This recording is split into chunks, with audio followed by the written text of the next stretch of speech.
Nuwun sewu. Wong niku nek wis kathah rencange, wong niku nek wis akeh kancane, mesti nggadahi pemanggih badhe tumindak ingkang sekintenipun rencang-rencang menika kala wau saged paring sabiyantu. Kados Bima Suci menika kala wau. Ketingalipun piyambakipun api-api aglar paring ilmu dhateng para kawula ning sinten ngertos manahipun Bima Suci wonten bebasan kedung jero iso dijajaki ning atine menungsa sapa sing ngerti. Nuwun sewu lho, mboten kula menika nyenggol mriki mboten.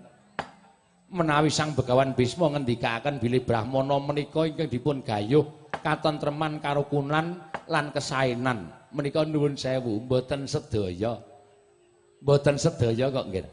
Sakmenika kathah para Brahmana ingkang api-api nganggem serban pethak mongko ketunipun inggih pethak. Nanging nyatanipun kinarya nglincipi carang papak icuk-icuk kana icuk-icuk kene supaya padha bentak sirah menika ugi kathah.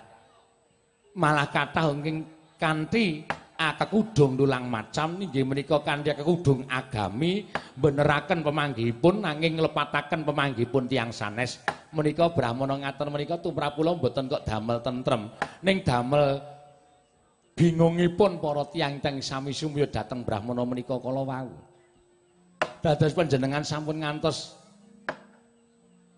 kalimput dhateng gelaripun Bima Suci ingkang gelar Brahmana nanging sejatosipun nuwun sewu sinten ngertos namung badhe damel geger negari Ngastina.